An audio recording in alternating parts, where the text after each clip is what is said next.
She had never known. Mercy until the night she saved the royal heir from the snow.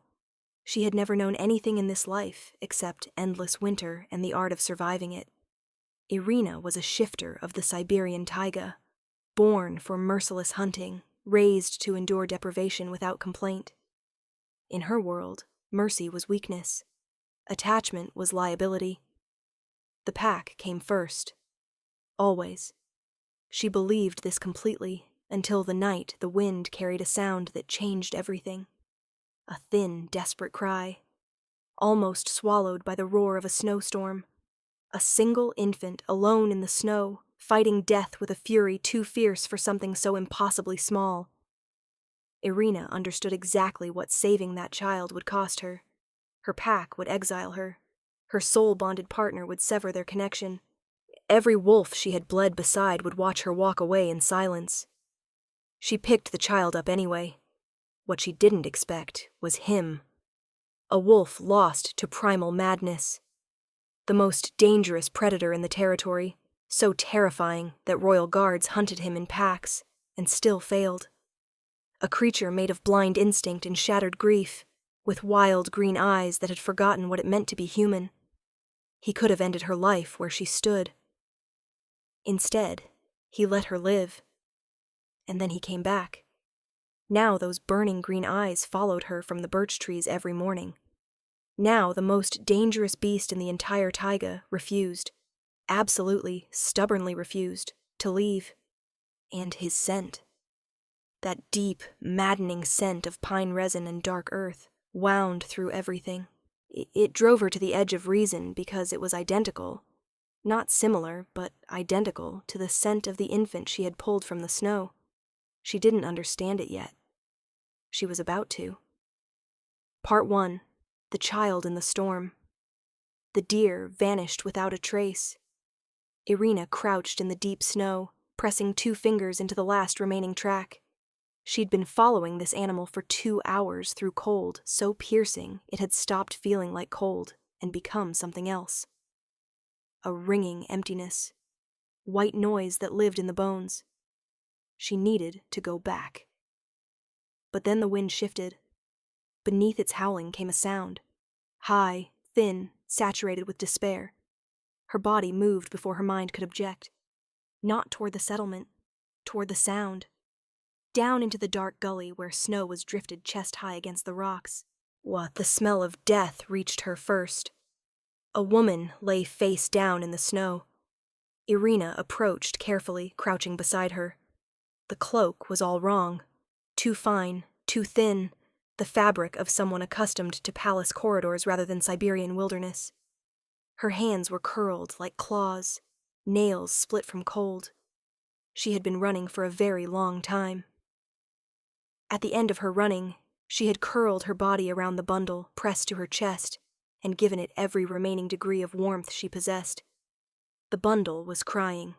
Irina carefully separated the frozen fingers. The wrapping cloth was embroidered in gold, bearing a crest she'd never seen before. A pendant was tucked inside. She registered it without examining it, pressing it back into the folds. Inside lay an infant. A tiny boy, so desperately, frighteningly small that her first instinct was, this cannot be real. His face was scrunched with the effort of screaming. Every part of his tiny existence gathered into one fierce, exhausted, heartbreaking demand to be heard. He had not surrendered. That was what struck Irina like a fist to the sternum. This child had no idea how impossible his odds were, so he was fighting anyway. "I hear you," Irina said quietly. The baby kept crying. She pressed him against her chest and tucked him under her heavy furs. The infant's tiny fist worked free of the swaddling.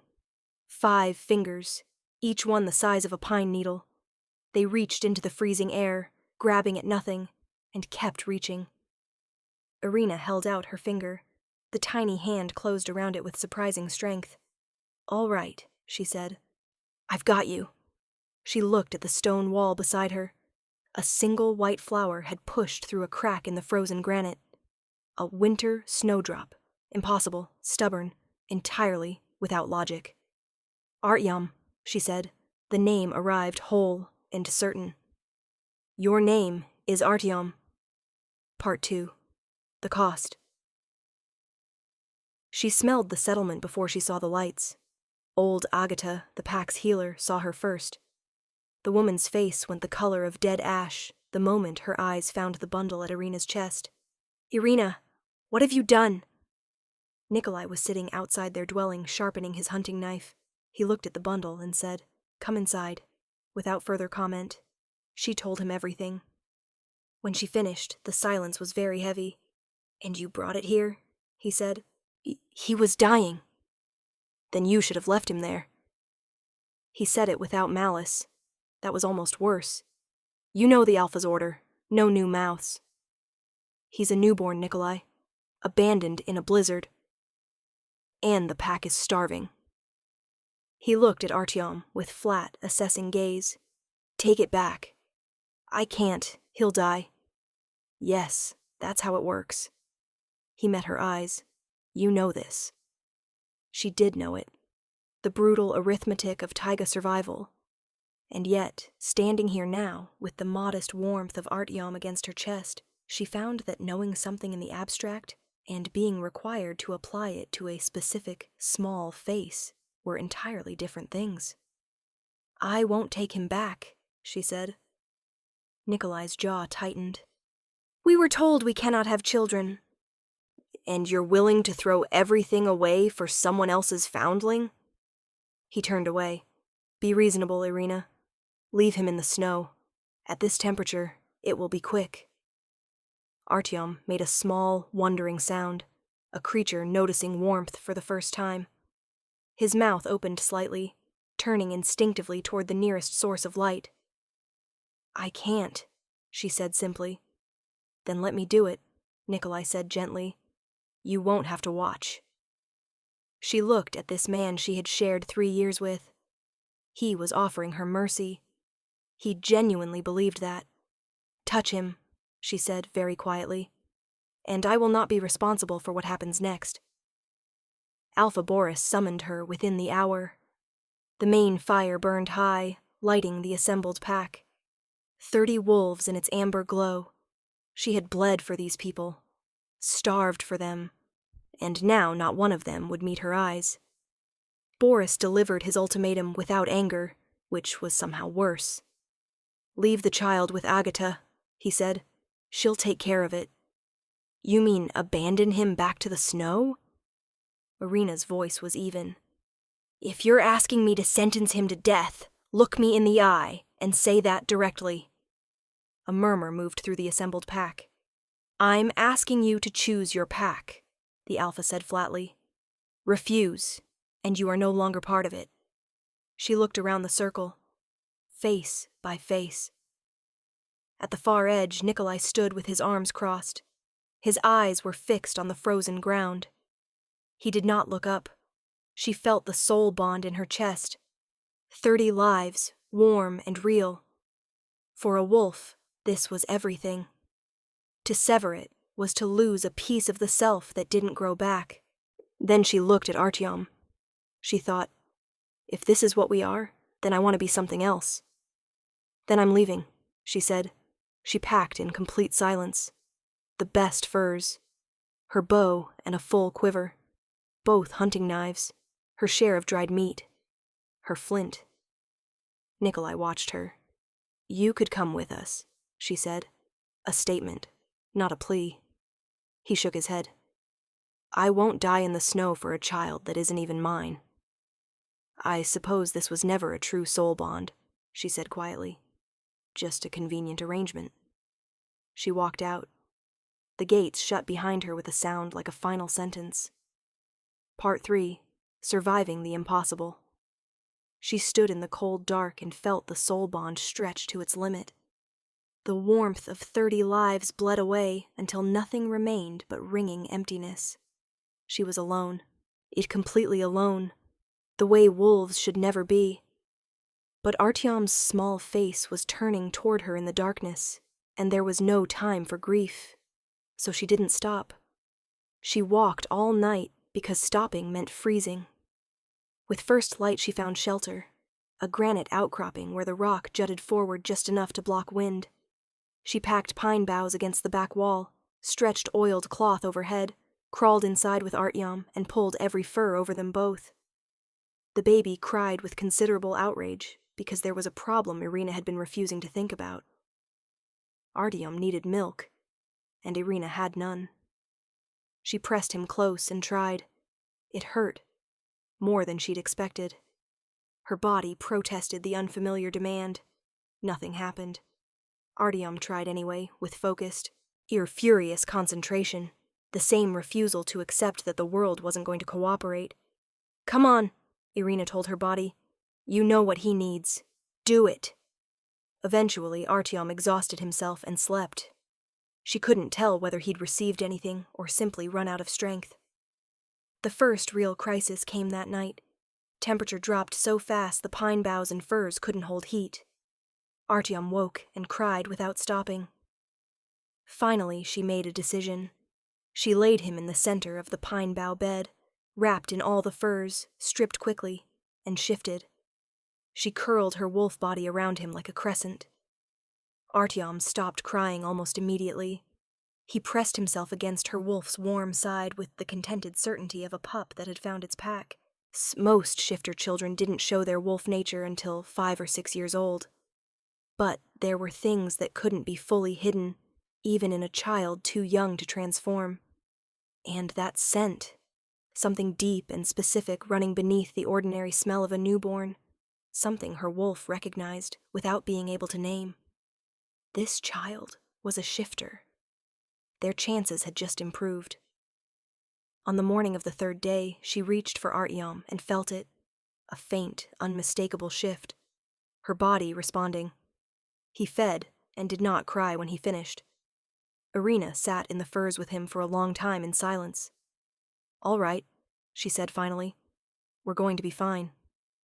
Part 4. The Broken Wolf. She found the abandoned cabin on the 4th day. Old timber, cold ash, the specific smell of damp rot that the forest had begun reclaiming. It sat at the edge of a small valley, protected from northern wind by dense pine forest on 3 sides. Close to water, protected, easy to defend. This will do. She rebuilt it methodically. Pine branches and bark and packed snow for the collapsed roof. The stove she kept burning continuously.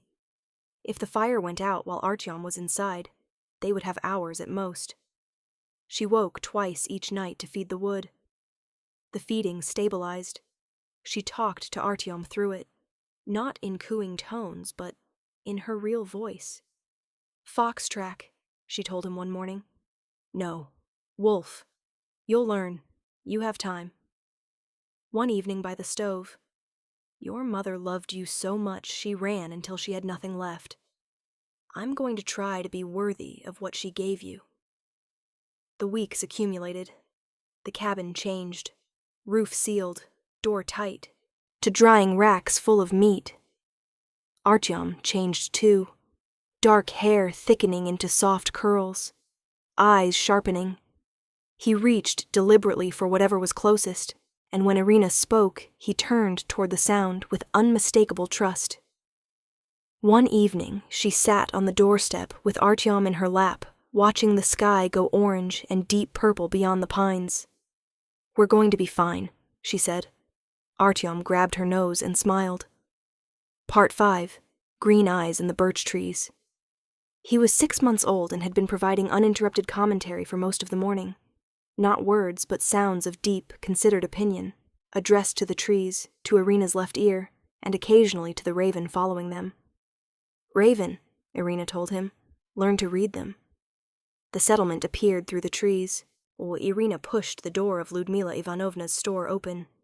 She traded her furs, got her supplies, and was heading back toward the door when the square outside went wrong. She felt it before she understood it. Women changing direction without reason. Men lowering voices.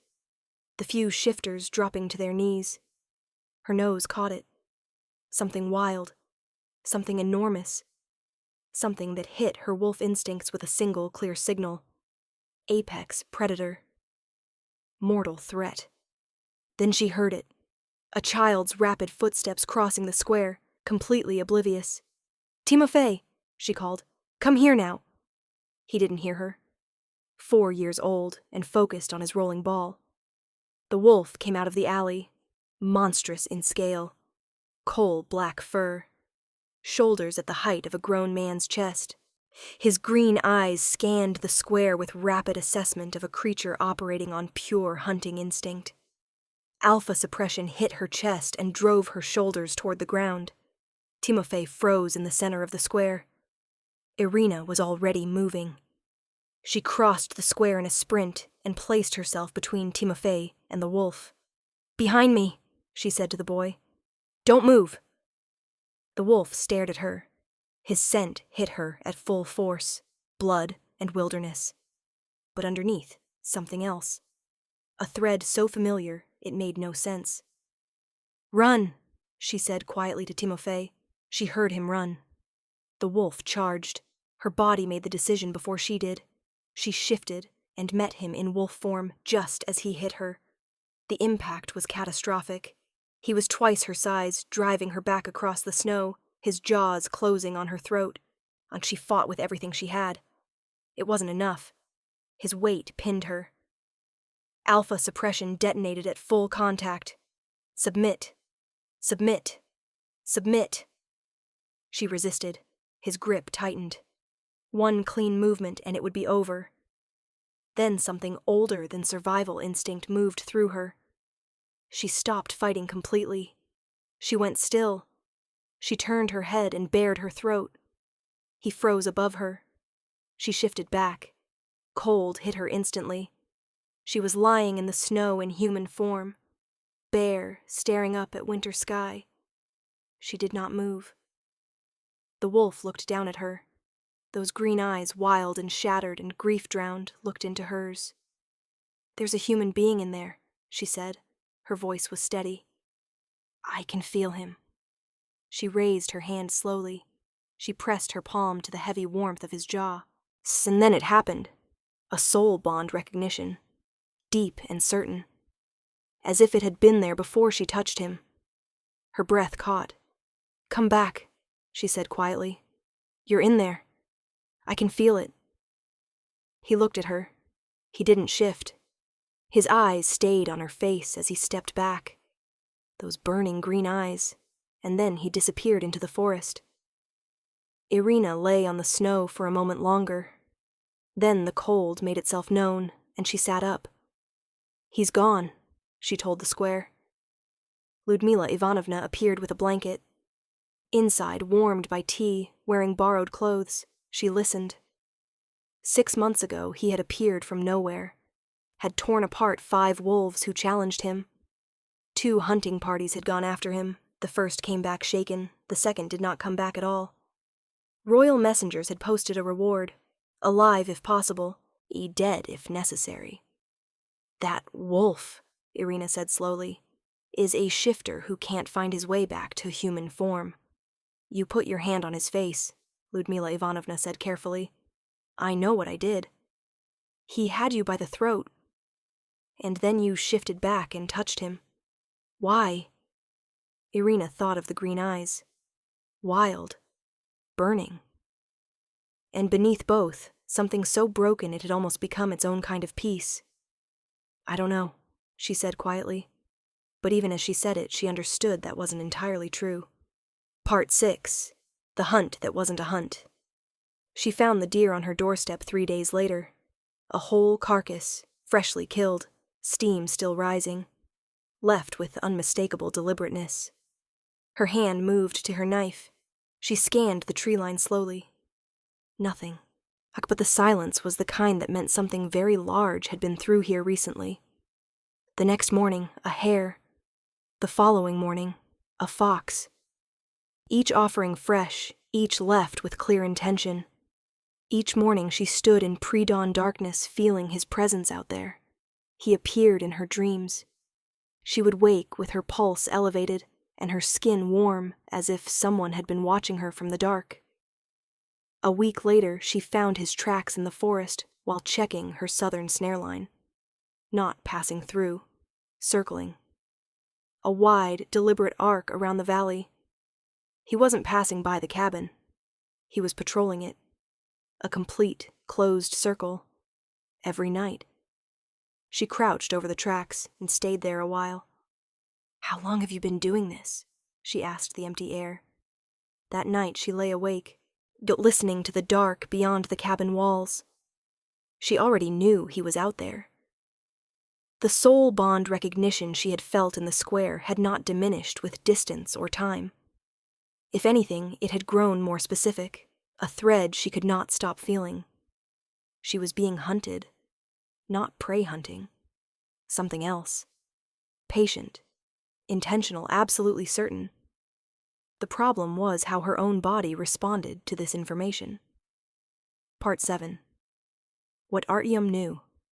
She made a critical mistake. She turned away for 30 seconds. She was loading the stove when she heard the familiar sound of determined crawling. She turned and found the cabin empty and the door standing open. She went outside, and her heart stopped. Artium was in the middle of the cleared space, or crawling through the spring-softened snow with focused determination toward the wolf. The wolf stood at the near edge of the clearing. The hunting knife was in Irina's hand before she had consciously reached for it.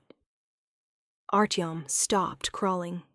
He sat down in the snow and looked up at the enormous animal with serious, thoughtful expression. Then Artium laughed. Full, genuine, completely uncontrollable infant laughter, and reached both arms up toward the wolf's face with commanding certainty. "Bah," he announced. The wolf went completely still. Irina stopped too, paralyzed by what happened next. The beast's ears slowly lowered, not in aggression, but in something else. His enormous body lost its coiled tension. His head dropped lower until his nose was level with Artyom's outstretched hands. He took a long, slow, deep breath. Then a sound came from deep in his chest. Low, broken, rising. A whimper cracked open and raw. The sound of something enormous that had been in the dark so long it had forgotten light was possible. Artyom patted his nose with both palms, grabbed his lip and examined it with scientific thoroughness, said "bah" again. The wolf did not move. He stood with perfect trembling stillness and let this happen. Irina lowered her knife. The green eyes found hers across the clearing. "You won't hurt him," she said. "I know you won't." Standing close to them both, Irina breathed slowly and did what she should have done weeks ago. She breathed past the surface of his scent, blood and wilderness and alpha, down to the bass note, the root. Then she breathed in Artyom's scent, the bass note, the root. Identical. Not similar, identical. The way bass notes are only identical in blood relatives. She looked at Artyom attempting to fit the wolf's ear into his mouth. Dark hair, green eyes, the same green. She looked at this shattered, wild, grief-drowned creature who had appeared 6 months ago, the same 6 months since Artyom's birth, and understood. He was Artyom's father. She had no time to process this fully, because the air in the clearing changed. Artyom shifted. Not the controlled transformation of an adult. Something deep and instinctive. One moment a human infant, the next, a tiny wolf pup. Impossibly tiny, black as ink, no larger than a hair. The wolf's eyes flew open. He lifted his head and made that sound again, the broken, rising whimper, but different this time. Less pain and more like something that had been locked in darkness and had just seen light. The wolf pup launched himself at the wolf's nose, bounced off, rolled in the snow, got up with great dignity, and did it again. The wolf responded, so carefully. Such minimal movements. A tiny nudge that sent the pup rolling. A gentle bump of the nose. One enormous paw laid flat, which Artyom immediately climbed, fell off, and mounted for a second assault. Then the wolf licked him. One long, thorough sweep that covered almost the entire small body. Irina sat down in the snow. She had heard of early shifts. Rare enough to be considered myth, children whose wolf emerged before it should have.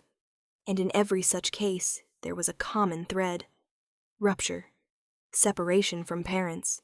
Such trauma so profound, it reached into the blood and pulled the wolf out before its time. She looked at Artium. At this wild, broken creature who had appeared the same month this boy was born. At the identical bass note of their scent. She pressed her palm over her mouth. He was Artium's father, and he didn't know it with his mind. But his soul, his animal core, had known from the moment Artium laughed and reached up his arms. Part 8. The Bond. 3 weeks later, the wolf stopped sleeping at the door and lay down beside her. She told herself she would deal with this in the morning. She didn't. Instead, she shifted in the mornings before sunrise and ran through the taiga. The first time he paced alongside her, stride for stride, she felt something click into place in her chest. There it is, said everything in her. That's what this has been reaching toward. In wolf form, there was no ambiguity, only the song of blood and the animal certainty of his presence. One night she turned to find him watching her. Those green eyes caught the glow of dying embers. She held his gaze. I know, she said quietly. I feel it too. She reached out and pressed her palm against his side. Fever heat, as always. You can't shift back, she said. You can't tell me your name. She held his gaze. You dragged elk carcasses through the snow for us. You've walked circles around this cabin every night for weeks. You sat perfectly still while an infant used your face as a climbing structure. She looked at him for a long time. I belong to you, she said. I've known it since the square. She lay back slowly, tilted her chin up, and bared her throat. He came over her. His weight was enormous. The alpha suppression moved through her body, softer than that day in the square, but still vast. His nose moved along her throat. That slow, deliberate inhalation. His teeth grazed her skin. She shifted, and he bit. A flash of bright, clean pain at the join of neck and shoulder. And in the same instant, the soul bond crashed into place like a door thrown open into a sunlit room. She felt him. Not his presence. She'd felt that for months. She felt him, his interior world, the lightless grief he lived inside, ancient and total. The tenderness he showed Artium, naked and bewildered. A father's love operating without the knowledge that it was a father's love. And beneath all of that, love so ferocious and precise, it had survived the complete destruction of his mind. He didn't know his own name. He didn't know hers. But he knew she was his. She lay in wolf form while the soul bond sang in her blood, and the mating mark burned hot on her shoulder, and she understood that she had never been known like this by anyone. Part 9. The Men Who Came. 3 weeks after the mating mark, she woke to wrongness. She moved in one motion, knife in hand, throwing herself at the dark shape crouched over her mate. What did you do? She broke free, knife at his throat. What did you give him? He's not harmed. He's only sleeping. What did you give him? Not poison. I swear it. She looked at her mate. His face relaxed on the furs, chest rising and falling too slowly. She struck the intruder across the skull, then crossed to the window. The valley was full of soldiers. 40, in perhaps more, bearing standards. She knew that crest. She turned and went back to her mate. Wake up. She grabbed his shoulders. I need you to wake up right now. His eyes opened, glassy, unfocused, then closed again. She took his face in her hands and saw him fully in human form for the first time in daylight. Sharp features, black hair spread across the furs, scars mapping his chest and arms. He was enormously, overwhelmingly beautiful. 3 sharp knocks at the door. She could take Artium and run. She couldn't carry her mate. She crossed to the door, opened it 6 inches, and stood behind it. She let the man enter. Then she stepped out and pressed her knife to his throat. "Don't move," she said to the soldiers outside, "or I'll kill him." "They won't care, my lady. I'm not important enough." "Who are you?" "Captain Roman, commander of the Royal Guard." "Royal Guard," Irina repeated slowly. "Whose?" "His Majesty King Pavel." She felt the other presence before she saw it. A different weight, the heavy radiation of a true alpha. She looked up. The man in the doorway wore royal clothes and carried himself with the gravity of someone who had never needed to prove authority. Dark hair, green eyes. He looked exactly like her mate. The king stepped past her and crossed to the sleeping form on the furs. He looked down at his brother's face, and his expression cracked open like stone splitting under frost. "Don't touch him." Irina was between them in an instant, knife raised. "I would never harm my own brother," the king said roughly. She looked at the 2 faces, one sleeping, one wakeful, and understood. "You sent men after him," she said, "posted a reward. Alive, if possible, dead, if necessary. And who are you?" Irina lifted her chin. "His mate." The king's eyes traveled over her, the night shift, the rough log walls, the hunting knife, with an expression she read without difficulty. "His mate was a queen," he said flatly. "She was worthy of his rank. You're not even fit to be his—" A scream split the air from the back room. "There's a child here?" He stepped forward.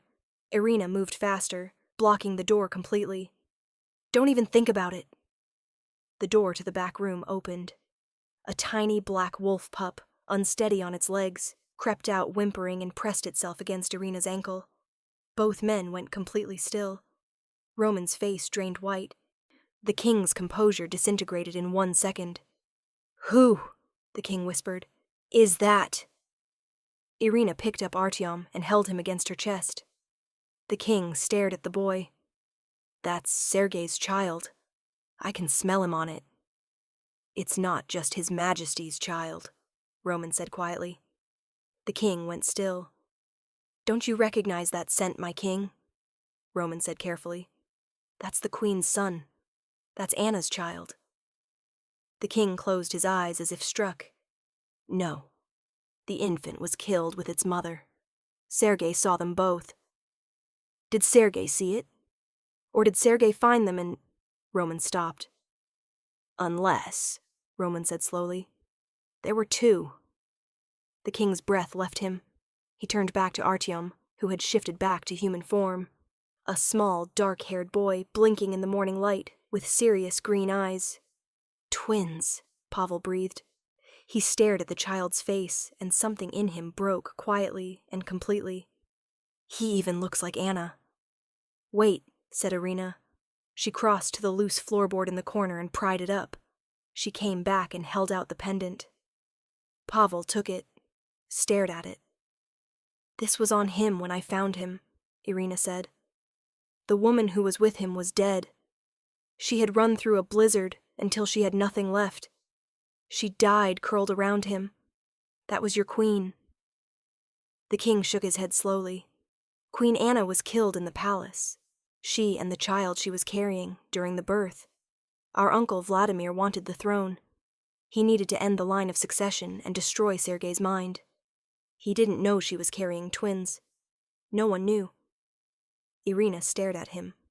"I was with Sergei when he found them," Pavel continued. "He shifted. He tore through Vladimir, through his guard, through everyone in his path. Then he disappeared into the taiga. I've been searching ever since." The room was quiet. "The midwife must have seen what was coming," said Roman. His voice had changed. "She must have taken the first infant and run." "Her name was Seraphima," Roman said more quietly. The king looked at him sharply. Roman's jaw was very tight. "My wife. She disappeared that night. She must have taken the first baby. When Vladimir came, she hid him and ran." "She ran as far as she could," Irina said. "But these lands are brutal, and winter was merciless. She died giving him the last warmth she had. She met Roman's eyes directly. Your wife saved him. I owe her everything. She bowed her head to him. Roman stood very still. His true name, Irina continued, looking at the dark-haired boy in her arms. I didn't know. When I found him, there was a winter snowdrop growing through frozen stone beside him. I named him Artium, for life that pushes through ice. Roman nodded. The king was still looking at her. Differently now. He looked at his brother, at Artyom, and then he crossed to Irina and lowered himself onto one knee.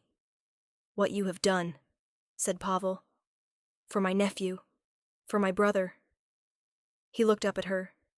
Every kingdom I have owes you a debt that cannot be repaid. Epilogue. What grows after winter? Sergei was human more often now. Some mornings she woke and found him beside her, his heavy arm around her, his burning warmth against her back. Other mornings she found him curled in wolf form at the door. He was healing, not in a straight line, not without cost. In some days the grief rose and swallowed him whole. Coming back from one of those days, he looked at her with raw voice and said, I'm only half of what I was. She took his face in her hands. I love you as you are, she told him. Through the soul bond, she felt everything he hadn't yet found words for. Love vast and absolute, and without edges. But most of all, it was Artyom who helped. Artyom, who now walked confidently on two legs and had developed the habit of shifting mid-stride. Artyom, who had discovered that his father in wolf form made an excellent climbing structure and used him accordingly. Sergei didn't always remember his past, but he always felt their bond. He always knew Artyom. Pavel came when he could. The early visits were hard, Sergei going low to the ground, a growl building in his chest. But Pavel was endlessly patient. Come home, Pavel said quietly during one visit. Sergei is our king. You are our queen. He can't be your king, Irina said. Not now. Perhaps not ever. Pavel nodded. He understood. But she agreed to tutors. Twice a week a woman came to teach Artyom what a young prince needed to know. Some afternoons Pavel brought his own children. 3 noisy, cheerful wolf pups. The clearing filled with wrestling and laughter. She didn't know what the future held. She had stopped needing to. What she knew was her own body, and what it had been quietly telling her for 3 weeks. A new scent she carried beneath her heartbeat. Sergei noticed before she said a word. One morning he went still, pressed his face with extraordinary reverence against her stomach, and stayed there. Through the bond she felt him, disbelief opening into joy so enormous it had nowhere to go. That evening he pulled her into his lap, fully human, wholly her man. His green eyes looked at her with an expression she had learned over months, but never fully translated. He lay her down in the firelight and loved her the way he needed to. Slowly, completely, with every barrier gone. After she lay against his chest, and he touched his lips to her hair. I love you, he said, his first words, the ones he had chosen to say first. She smiled into his skin. Outside the taiga was quiet. Artyom slept peacefully. Their new child was growing beneath her heart. His arms were around her. She had walked out of a gate into darkness, carrying nothing but the refusal to leave a small hand reaching into empty air. And the world, it turned out, had had something to offer after all. It had offered her this,